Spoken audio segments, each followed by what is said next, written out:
지난주 말씀 기억나십니까? 사라가 이삭을 낳은 장면이었잖아요. 그렇죠? 자, 이삭을 낳았어요. 자, 그리고 나서 시간이 흘렀습니다. 시간이 조금 흘렀는데 이삭이 자라는 가운데 큰 일이 벌어졌어요. 어떤 일이냐면 하갈의 아들 누구죠? 이스마엘이 이삭을 괴롭히기 시작한 거예요. 자, 8절부터 21절까지의 말씀은 사라와 하갈 사이의 갈등을 일으키게 된 이스마엘이 이 아브라함의 가정에서 축출되어지는 거예요. 쫓겨나게 되어지는 그런 장면을 다루고 있는 내용인데, 자, 이 저자, 창세기 저자가 이 이야기를 왜 집어넣었을까? 안 넣어도 될 수도 있는데, 그렇죠? 여러 가지 일들 가운데, 수많은 세월 가운데 여러 가지 일들이 있었을 텐데 그 중에 성경에 기록된 이야기는 정말 작은 거란 말이에요. 그렇죠? 예수님께서 3년 동안 많은 일을 행하셨지만 성경에 보면 이보다 더 많은 일을 행했다. 그런데 다 기록할 수 없었다. 이것보다 더 많은 일을 행하셨다고 성경에 기록하잖아요. 그러니까 사중복음 안에 있는 내용은 극히 일부분인 거예요. 예수님이 하신 일들은. 그러나 그 중에 또 제일 중요한 부분들이 기록되어진 거죠. 그러니까 오늘 본문의 말씀도 이스마엘이 쫓겨난 이야기가 무슨 상관일까 우리와 라고 생각이 들 수 있지만 분명한 의도가 있다라는 거죠. 자, 그 뜻이, 그 의미가 오늘 무엇일까 함께 살펴보기를 원합니다. 자, 오늘 이 본문을 보면요, 창세기 안에서 이 독특한 이야기의 흐름 방식이 있는데 그것은 뭐냐면 창세기 우리가 살펴봤던 4장 25절에서 이 셋 계열의 족보가 등장합니다. 셋이 누구죠? 셋이 누구예요? 다 까먹으셨어요? 아담이 누구를 낳았어요? 처음에 가인을 낳았고 아벨을 낳았죠. 가인이 누구를 죽였어요?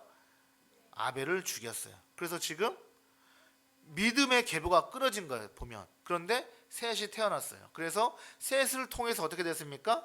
에노스가 나오게 되었고, 그때에 어떻게 됐다? 비로소 여호와의 이름을 부르기 시작하였더라. 다시 이 신앙과 하나님을 찾는 믿음의 회복이 일어나게 되었다. 그러면서 그 셋의 계보를 기록해 놓았습니다. 그리고 나서 병행으로 함께 기록된 것이 가인의 족보인 거예요. 그러니까 지금 누구와 누구를 비교하는 거예요? 가인의 족보와 셋의 족보 계보를 비교하고 있는 거죠. 왜 비교해요? 하나님을 떠난 자와 하나님 안에 있는 자의 삶을 비교하고 있는 거죠. 그리고 또 어떤 일이 있습니까? 셈의 족보를 언급하기 이전에 노아의 후손들, 그러니까 셈의 족보를 언급하기 이전에 야벳과 함의 후손을 언급한 부분들, 이런 마찬가지로 본문들에서 이삭의 가계도에 집중할 수 있도록 지금 이스마엘의 이야기를 마무리하고 있는 거예요. 그러니까 누구와 비교돼요? 지금 누구와 비교되는 거예요? 이삭과 이스마엘이 지금 비교되고 있다라는 거죠. 자, 결론적으로는 하나님의 언약을 계승할 자는 누구다? 오직 이삭이다라는 것을 보여주고 있는데, 자, 오늘 말씀을 통해서 우리가 무엇을 깨닫기 원하는가? 자, 한번 우리가 한 절 살펴보면서 좀 나누도록 하겠습니다. 먼저 8절을 볼까요? 아이가 자라매 젖을 떼고 이삭이 젖을 떼는 날에 아브라함이 큰 잔치를 베풀었더라라고 되어 있습니다. 자, 오늘날과 다르게 당시에는요, 엄마 젖을 떼는 시기가 언제였냐면 매우 늦었대요. 그래서 보통 3살이나 4살 때에 젖을 뗐대요. 요즘엔 언제 떼죠? 거의 약간 돌 전후잖아요, 그렇죠? 돌 전후에 떼던가 돌 후에 좀 있다가 떼긴 하는데, 이 당시에는 한 3, 4살 늦게 떼는 거죠.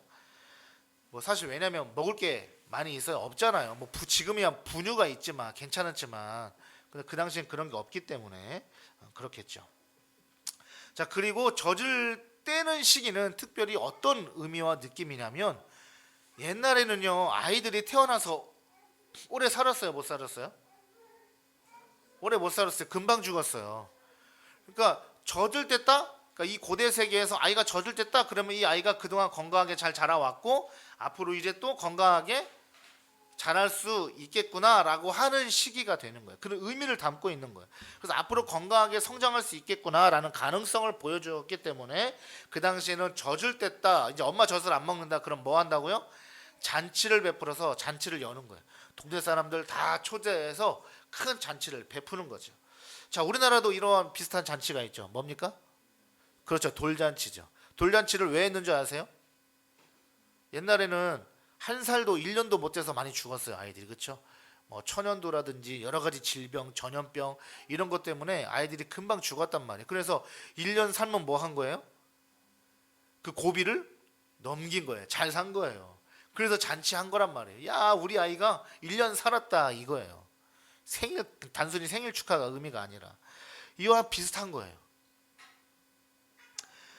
그래서 1년을 살게 되면 앞으로 건강하게 성장할 수 있겠구나라고 해서 우리나라도 돌잔치를 하면서 사람들만 동네방네 사람 다 초대해서 잔치를 열죠. 지금은 이제 그렇게 하진 않지만, 자, 그래서 아브라함도 이삭의 젖을 뗀 기념으로 잔치, 돌잔치와 비슷하게 그런 개념으로 잔치를 열은 것입니다. 자, 그런데 잔치를 이제 열고 나서 어떤 일이 벌어졌냐면 9절 볼까요? 사라가 본즉 아브라함의 아들 애굽 여인 하갈의 아들이 이삭을 놀리는지라. 여기서 놀렸다는 것은요, 에이, 야, 아유, 조그만하네, 밥도 잘 안 먹네, 뭐 말도 잘 못하네, 에이, 이런 차원이 아니에요. 그런 식으로 놀렸다라는 게 아니에요. 자, 이삭이 젖을 뗐던 그 시기가 이스마엘의 나이가 몇 살이냐면 17세예요. 17살이면은 많이 컸죠. 지금으로 치면은 고등학생 정도 되는 거죠. 고등학교 1학년. 예, 그럼 다 컸죠. 뭐 그 정도면은. 자, 17살이면 그래도 사람이 눈치가 있을 나이에요, 없을 나이에요? 자, 어느 정도 있죠. 눈치도 있고요. 그리고 나름대로 또 생각이 있는 나이예요. 자, 그런데 이스마엘이 이삭을 놀렸다? 자, 여기서 놀리다라는 단어가 히브리어로 메차헤크라는 말인데 어떤 뜻이냐면 희롱하다, 멸시하다, 비웃다, 핍박하다라는 의미예요. 핍박했다요, 핍박. 엄마 아빠 안 보는 사이에 몰래 어떻게 해요? 막 애를 때리고 꼬집고 무시하고 막 말로 욕하고 그랬다는 거예요, 이스마엘이. 부모님 안 보는 사이에서 막 때렸겠죠. 학대를 했다는 것입니다. 학대했대요, 학대. 왜 그랬을까요? 이삭이 왜 그랬을까? 자, 이스마엘은 자신이 이삭이 태어나기 전까지는 아브라함의 아버지의 유업을 자신이 아마 물려받을 것으로 생각했을 거예요. 그런데 누가 태어났어요? 적장자가 태어난 거예요. 옛날 말로 치면은 적장자가. 자기는 뭐예요? 서자죠. 그러니까 이제 서자의 신분이 뼈저리게 느껴지는 거예요. 이제 이삭의 이 젖된 잔치를 보면서 이스마엘이 이제 거기서부터 뭐예요? 기분이 이제 확 상하기 시작하는 거예요. 내가 서자구나 라는 것을 깨닫기 시작하는 거죠. 그러면서 적장자인 이삭을 괴롭히기 시작한 것입니다. 때렸고요, 핍박했고 희롱했다라고 하는 거예요.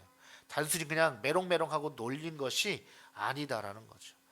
자, 이쯤에서 그러면 우리가 무엇을 깨달을 수 있냐면, 무엇을 보게 되냐면, 이제 더 이상 이삭과 이스마엘은 공존할 수 있습니까?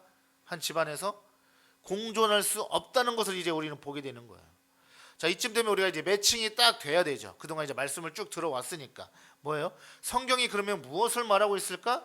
여러분, 복음과 율법은 공존할 수 있다, 없다? 없다는 거예요. 복음과 율법은 공존할 수 없어요. 율법주의가 뭐 하는 거예요? 복음을 멸시하고 무시하는 거죠. 대표적으로 언제 이런 일이 일어났습니까? 율법주의자들이 예수님을 어떻게 했어요?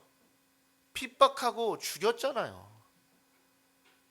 그들의 기득권과 그들의 율법 지킴을 위해서 복음이 눈에 보이지 않는 거예요. 진짜 복음이 왔는데도 불구하고 말이죠. 자, 9절 하반절에서 저자가 이스마엘에 대해서 어떻게 표현하고 있는지 이것도 한번 보시면 하갈의 아들이라고 하고 있습니다. 여러분, 따지고 보면 이스마엘도 아브라함의 씨예요, 아니에요? 아브라함의 씨예요. 아브라함의 아들이에요, 이스마엘도. 근데 성경은 분명하게 지금 선을 긋고 있어요. 뭐라고 해요? 하갈의 아들이라고 해요. 그러니까 아브라함의 아들이라고 하지 않아요. 하갈의 아들이라고 하는 거예요. 왜 하갈의 아들이라고 할까요? 하갈이 제가 몇 번이나 제가 갈라디아서 말씀을 보여드리면서 설명했죠. 사도 바울이 이 장면을 가지고 어떻게 해석을 했는지. 하갈이 뭘로 예표되어진다고요? 상징되어진다고요? 율법으로 상징되어졌다고요. 자, 갈라디아서 4장 보겠습니다. 한번 띄워주시죠. 자, 기록된 바 아브라함에게 두 아들이 있으니 하나는 여종에게서 하나는 자유 있는 여자에게서 났다 하였으며 여종에게서는 육체를 따라 났고 자유 있는 여자에게서는 약속으로 말미암았느니라. 이것은 비유니 이 여자들은 두 언약이라. 하나는 신의 산으로부터 종을 낳은 자니 곧 하갈이라. 신의 산이 상징하는 게 뭐예요? 율법이에요. 율법. 왜요? 신의 산에서 뭘 받았어요? 모세가 계명 율법을 받았잖아요. 그래서 신의 산은 율법으로 상징되는 거예요. 그러니까 하갈을 지금 무슨 자녀다? 신의 산으로부터 종을 낳은 자다. 그러니까 잘 들으셔야 돼요. 하갈이 실제적으로 율법이다 이 말이 아닌 거예요. 이해되셨죠? 그러니까 지금 영적인 차원에서 우리가 해석을 하는 거예요. 이 창세기의 말씀을, 구약의 말씀을.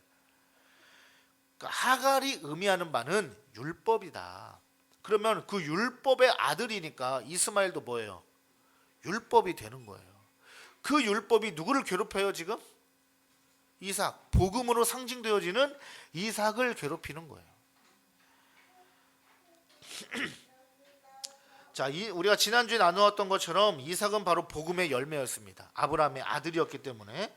자, 즉 이 복음의 열매라는 것은 하나님의 언약, 구원의 성취, 그 구원의 성취는 오직 복음을 통해서 이루어진다는 것을 우리가 지난주 말씀을 통해서 알게 되었습니다.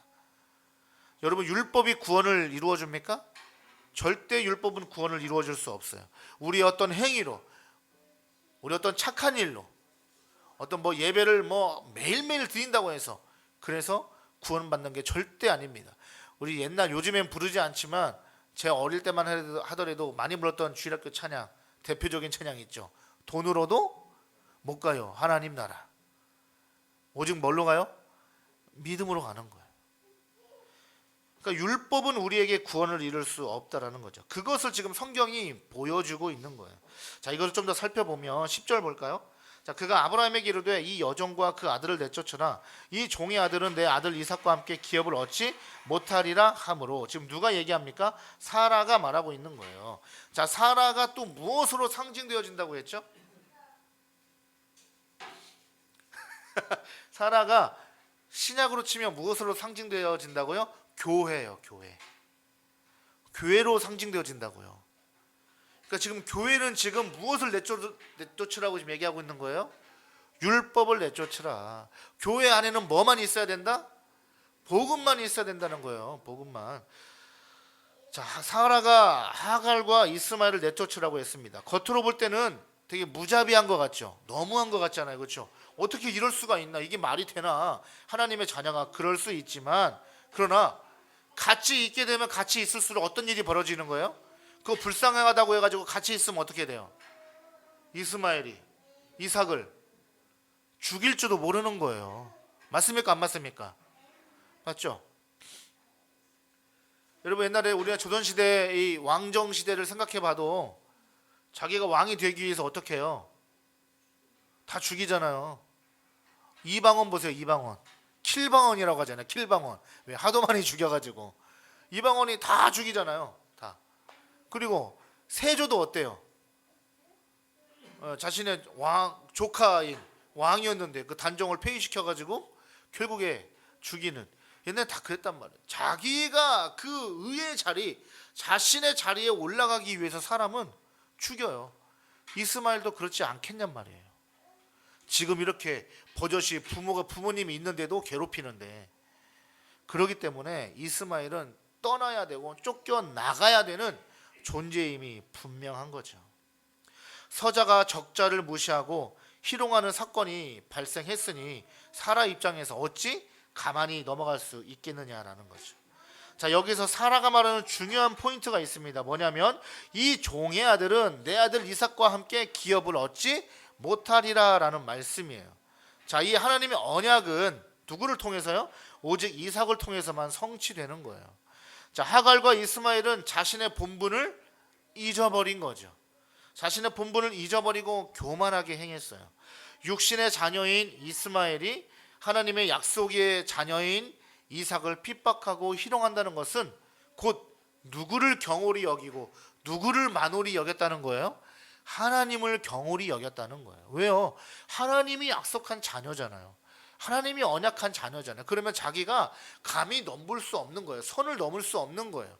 그런데 이스마엘이 선을 넘었다는 것은 결국엔 하나님을 경홀히 여겼다는 거예요. 하나님을 두려워하지 않았다라는 것입니다.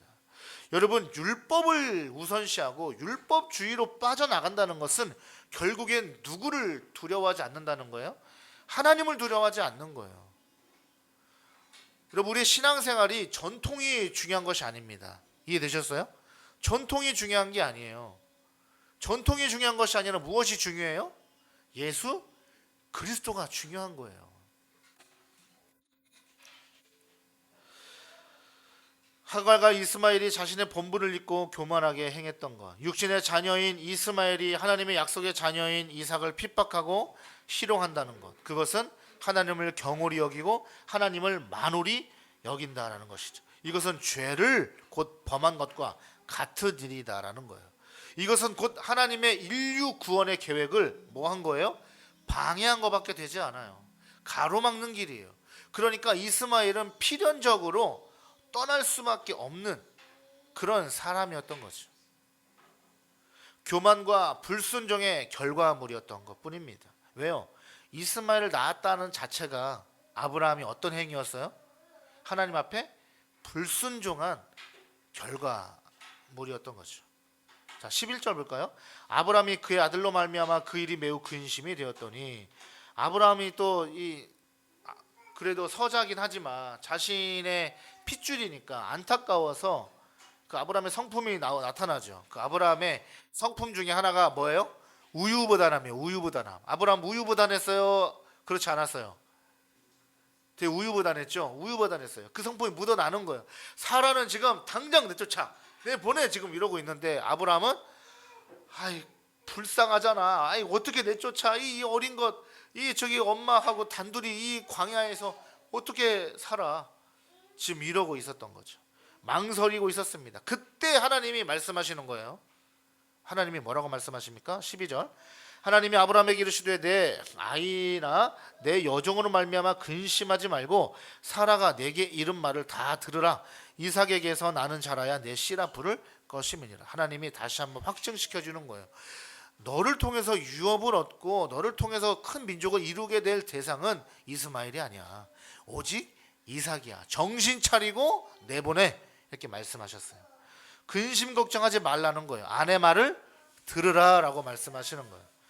자, 그런데 여기서 사라가 너에게 이런 말을 다 들으라 라는 이 말씀, 이 히브리어 원어를 보면요, 사라가 너에게 말하는 모든 것을 들으라 이 말이에요. 그러니까 번역이 조금 아쉽죠. 그러니까 사라가 너에게 한 말을 들으라 이거하고 사라가 너에게 한 모든 말을 들으라, 이게 차이가 좀 있어요, 없어요? 차이가 좀 있죠. 그러니까 사라가 뭐라고 말하든지 아브라함은 지금 그거 다 들어야 되는 거예요. 무조건 들어야 되는 거예요. 강조의 차원이 있는 거죠. 어떤 것은 되고 어떤 것은 안 되는 수준이 아니에요. 모든 것을 반드시 행동으로 옮기라는 하나님의 뜻이에요. 자, 그러므로 해서 하나님의 이 말씀을 통해서 이제 깔끔하게 상황이 정리가 되었습니다. 하나님이 말씀하신 대로 이제 아브라함은 순종하기만 하면 되는 거죠. 이렇게 해야 하는 이유는 바로 오직 한 가지예요. 하나님의 언약, 약속의 성취 때문입니다. 13절. 그러나 여종의 아들도 내 씨니 내가 그로 한 민족을 이루게 하리라 하시니라.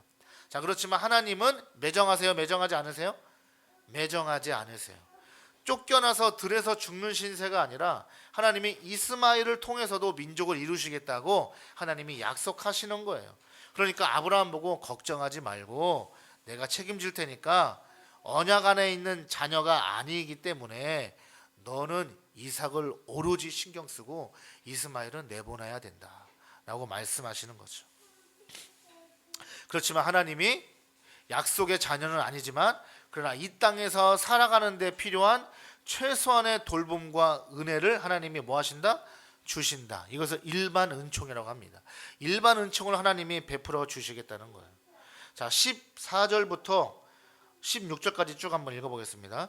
아브라함이 아침에 일찍이 일어나 떡과 물 한 가죽부대를 가져다가 하갈의 어깨에 메워주고 그 아이를 데리고 가게 하니 하갈이 나가서 브엘세바 광야에서 방황하더니 가죽부대에 물이 떨어진지라 그 자식을 관목 덤불 아래에 두고 이르되 아이가 죽는 것을 참아 보지 못하겠다 하고 화살 한바탕 거리 떨어져 마주 앉아 바라보며 소리내어 우니. 자, 이제 쫓겨났습니다. 광야에 있어요. 먹을 것을 들고 나간 것도 아니에요. 조금의 떡과 물 한 가죽부대. 그래봤자 얼마나 하겠어요. 그냥 한 가죽부대니까 이만한 거. 그거 들고 이제 쫓겨나간 거예요. 그러면서 이제 들을 배회하고 방황합니다. 하루 이틀이 지납니다. 몇 날 며칠이 지나요. 배고파요, 안 고파요? 고파요. 지금 뭐 사냥을 지금 이스마엘이 잘하는 지금 상황도 아니고, 그렇다고 하갈이 또 사냥을 할 수 있는 것도 아니고 얼마나 지금 배고프고 힘들겠어요. 그래서 어떻게 돼요? 지금 굶어 죽기에 이른 거예요. 지금 상황이. 16절에 보니까 아이가 죽는 것을 참아 보지 못하겠다. 지금 죽어가는 거예요. 지금 이스마엘이. 그래서 하갈이 어떻게 합니까? 화살 한바탕 거리 떨어져서 아이를 보면서 엉엉 울고 있는 거예요. 근데 성경에 보니까 화살 한바탕이라고 되어 있는데 제가 여기 저기 이제 아기가 있는데 요 정도 거리가 아니에요. 이런 짧은 거리가 아니라 화살 한바탕이라고 하는 것은 화살을 쏴서 관역을 맞출 수 있는 그러한 사격하는 거리 약 300m라고 해요. 그 당시 화살 한바탕 거리가. 그러니까 지금 이스마엘이 그 나무 덤불 그 밑에서 굶어 죽고 있는 상황을 부모 입장에서 어때요? 그 아기가 죽어가는 모습을 부모 입장에 엄마 입장에서 얼마나 안타깝고 얼마나 마음이 아파요. 얼마나 힘들어요. 해줄 수 있는 게 없으니까 보이지 않는 정말 간신히 보일 만한 그런 멀리 떨어져 가지고 엉엉 울고 있는 거예요. 그 아이가 죽어가는 모습을 보면서 그 눈앞에서 내가 보지 못하겠다. 이런 마음인 거죠. 그럼 목 놓아 울고 있던 상황에 하나님이 나타나셨어요. 17절 볼까요? 17절부터 19절까지 읽겠습니다. 20절까지 읽겠습니다. 하나님이 그 어린 아이의 소리를 들으셨으므로 하나님의 사자가 하늘에서부터 하갈을 불러 이르시되 하갈아 무슨 일이냐 두려워하지 말라. 하나님이 저기 있는 아이의 소리를 들으셨나니 일어나 아이를 일으켜 내 손으로 붙들라. 그가 큰 민족을 이루게 하리라 하시니라. 하나님이 하갈의 눈을 밝히셨으므로 샘물을 보고 가서 가죽보대에 물을 채워다가 그 아이에게 마시게 하였더라. 하나님이 그 아이와 함께 계심에 그가 장성하여 광야에서 거주하며 활 쏘는 자가 되었더니. 여러분 아이가 그래도 잘 자랐습니다. 하나님의 돌보심이 있었어요. 최소한의 돌보심이 있었어요.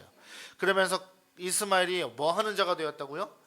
활 쏘는 자가 되었다는 거예요. 여러분 활을 쏜다는 것은 무엇을 의미하는 겁니까? 무엇인가를 죽이는 거죠.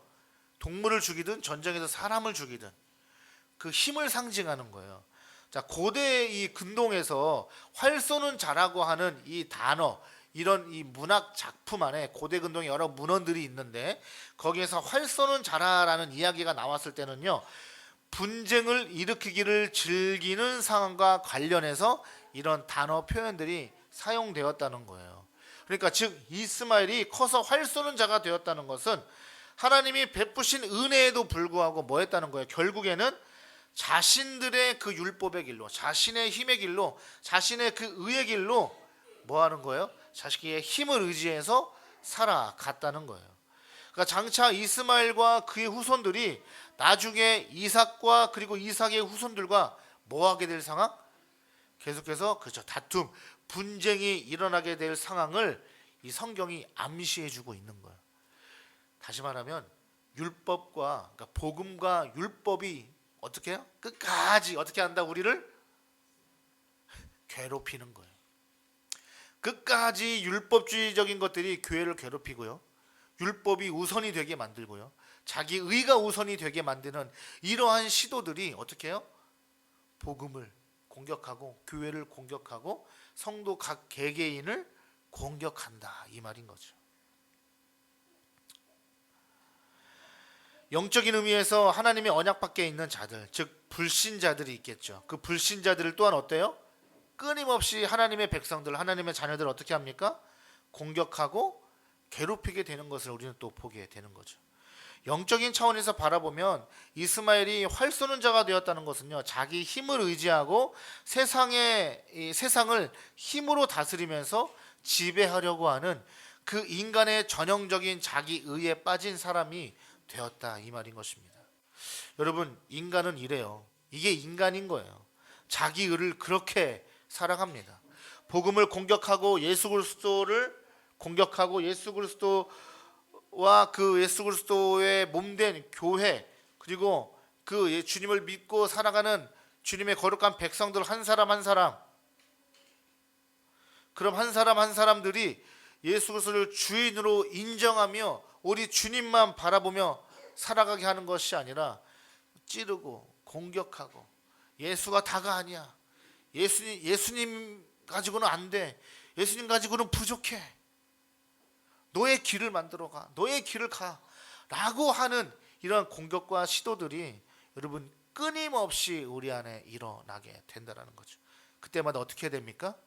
여러분, 우리는 쫓아야 되는 거예요. 과감하게 그런 율법적인 생각과 사고방식, 그런 모습들을 우리는 쫓아내야 된다는 거죠. 그런 것들이 자꾸 주님의 자리에 서려 한다는 것입니다.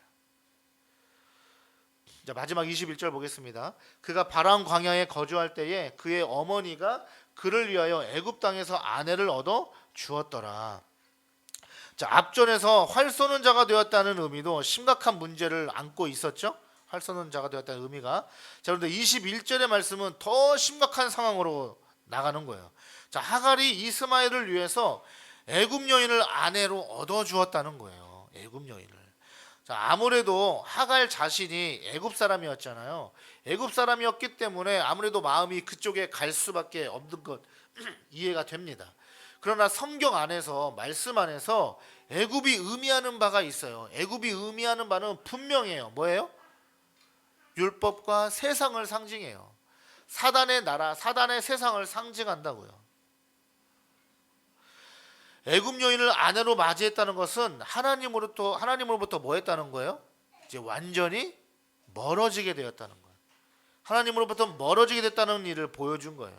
자, 이 사건은 앞으로 또한 하나님의 언약의 계보인 이삭의 후손과 그리고 언약 밖의 후손인 이스마엘의 계보 간의 충돌과 분쟁이 이제 계속해서 일어나게 될 것을 보게 되는 거죠. 자, 말씀을 정리하겠습니다. 오늘 말씀을 통해서 주님 우리에게 무엇을 말씀하시는가? 우리가 어떻게 해야 되는가? 우리는 무엇을 깨달아야 되는가? 여러분, 이삭은 이스마엘과 함께 갈 수 없습니다. 함께 살아갈 수 없습니다. 왜요? 이스마엘은 약속의 자녀가 아니기 때문인 거예요. 언약과 상관없는 자가 자기 집 안에서 태어나니까 결국에는 어떤 일이 벌어졌어요? 언약의 자녀를 괴롭히는 거죠. 희롱하고 깔보고 때리고 폭행합니다. 괴롭힙니다. 하나님은 언약 안에 있는 자와 율법 안에 있는 자를 분리시키세요. 언약의 장애물이 되는 것을 제거하신다는 거죠. 물론 하나님께서 이스마엘의 인생에도 축복을 약속하셨어요. 그러나 이것은 하나님의 언약 안에 있는 것이 아니라 육체적이고 현세적인 1차원적인 일이기 때문에 하나님이 매정하시다 이렇게 판단할 게 아닌 거죠. 하나님은 최소한의 살 길을 예비해 주셨고 이스마엘에게도 나름 일반 은총을 베풀어 주셨다라는 차원에서 우리가 이해해 볼 수 있고, 더 중요한 것은 영적인 차원에서, 영적인 의미에서 다르다는 것입니다. 우리는 이 말씀을 영적인 차원에서 해석해야 되는 거죠. 복음 안에서 이해해야 되는 것입니다. 여러분, 영적인 차원에서도 마찬가지인 거예요. 하나님의 언약의 대상이 누구예요? 이삭. 또 이걸 신약으로 말하면 예수님. 또 이 언약의 대상이 누구예요? 그렇죠. 이게 나와야죠. 여러분, 언약의 대상 아니에요? 상관없어요? 여러분, 언약하고 상관없으신 분들이에요? 큰일 나요. 그럼 이스마엘 되는 거예요. 언약하고 상관이 있어야 될 거 아니에요. 아멘이시죠? 언약의 대상인 저와 여러분이요. 그리고 우리가 믿는 성도들이 모이는 뭐예요? 교회 공동체. 그러니까 우리 안에 뭘로 가득 채워져야 돼요? 여러분, 복음밖에 없어요. 우리의 인생은 복음만 추구하며 살아가는 거예요. 아멘이십니까? 여러분, 우리가 교회 생활하면서 어떤 신앙의 전통들, 이게 중요한 게 아니에요. 그동안 한국 교회가 뭘 해왔는데, 우리 교회는 뭘 해왔는데, 다른 교회는 다 이렇게 한다더라, 교회가 이렇게 해야지. 여러분, 이게 잘못하면 율법주의가 되는 거예요. 주님밖에 없는 거예요. 주님만 바라보고 주님이 전부여야 되는 거예요. 우리의 인생도 마찬가지인 거예요. 여러분, 주님 빼놓으면요, 우리 언약 밖에 있는 자가 되는 것입니다. 하나님의 언약의 대상인 저와 여러분, 그리고 교회, 저와 여러분 안에, 교회 안에 복음에 합당하지 않은 이런 장애물들을 제거해야 되는 의무가 우리에게 있다는 것입니다. 하나님이 내어 쫓으라, 말을 들으라 한 것처럼 우리 안에 있는 율법주의적인 요소들을 우리는 쫓아내야 되는 거죠. 뭐 여러 가지가 있을 것입니다. 대표적으로는 제가 설교 시간에 얘기했던 것처럼 자기의 의, 내가 높아지고 싶은 것, 나 아니면 안 된다고 하는 생각들. 여러분, 교회 안에 이런 사람들 참 많아요. 나 아니면 안 돼. 자기가 교회 안에서 왕 되고 싶어 하는 사람들, 전형적인 율법이요, 전형적인 율법주의예요. 그러니까 그런 사람들 교회에서 내쫓으라는 말이 아니에요. 착각하시면 안 돼요. 사람을 내쫓으라는 말이 아니라 그런 율법주의를 내쫓고 회개하고 깨달아야 된다, 이 말인 거죠. 자신의 힘으로 해보려 하는 이런 시도들, 이스마엘이 대표적으로 그랬죠. 자신의 의로 태어난 자였고요, 훗날에는 자신의 힘을 내세웠던 자입니다. 교회도 마찬가지예요. 자신의 의가 철저하게 죽어지는 곳이 교회인 것입니다. 내 힘으로 교회를 세워가는 것이 아니에요. 여러분, 또한 세상과 구별되지 않는 성도들의 삶, 여러분, 이것도 율법과 연관되어 있는 거예요. 여러분, 복음 안에 가득한 사람, 복음 안에 있는 자, 예수가 그 속에 가득한 자가 어찌 세상 사람과 예수 믿는 사람과 똑같으면 말이 돼야 안 돼요? 여러분, 이건 말이 안 되는 거예요. 달라야 되는 거예요. 달라야 돼요. 근데 세상 사람들로부터 야, 너 뭐 교회 다니나 안 다니나 별 차이 없다, 똑같은데, 이런 말 들으면 안 되는 거예요. 그럼 내 안에 분명 무엇인가 문제가 있는 거예요. 그런 모습들도 우리는 제거해야 됩니다. 또 교회 안에 다툼을 일으키는 일들, 분열을 일으키는 일들, 그런 것도 다 제거해야 되는 거죠. 그런 요소들을 다 제거해야 되는 것입니다. 또 뭐가 있을까요? 남을 비난하거나 정죄하는 것도 율법주의의 전형적인 모습인 거예요. 비난하거나 정죄하는 것. 여러분, 복음이 풍성한 성도는요, 결국엔 뭐예요? 뭐밖에 없어요? 사랑으로 품는 것입니다. 사랑밖에 없는 거예요. 복음적인 교회는 비난과 정죄를 버리는 것입니다. 자기의 의를 버리는 것입니다. 분열의 요소를 제거하는 것입니다. 한마디로 율법주의적인 것들을 다 전부 다 모조리 제거하라는 것이에요. 싹을 자르라는 것이에요. 주님이 기뻐하시는 교회가 무엇인지, 어떻게 하면 주님이 기뻐하실 것인가, 주님이 원하시는 교회가 무엇인가, 주님이 원하시는 성도의 삶은 무엇인가, 여러분, 거기에 우리의 모든 신앙의 이 촉각을 곤두세우고 주님의 교회와 복음을 위해서 헌신하는 저와 여러분들이 되어야 되는 것입니다. 그리고 그 자리를 무엇으로요? 예수 그리스도의 사랑과 주님의 복음으로 가득 채우는 것입니다. 여러분, 저 여러분 안에 복음만 있기를 소망합니다. 우리 교회다운 교회 안에는 복음만 드러나기를 소망합니다. 복음만 외쳐지는 거예요. 주님도 뭐만 외쳤어요? 복음만 외쳤어요. 근데 교회가 딴 얘기하면 돼요, 안 돼요? 목사가 딴 얘기하면 돼요, 안 돼요? 안 돼요. 복음만 얘기하면 되는 거예요. 교회는 그게 지루한 얘기가 되면 안 됩니다. 그러면 그 안에 뭐가 있는 거예요? 지금 내 안에 율법적인 게 있는 거예요. 복음만으로 풍성해야 됩니다. 아멘이십니까? 복음으로 풍성한 저와 여러분 되시길 주의 이름으로 축복합니다. 우리 아까 불렀던 찬양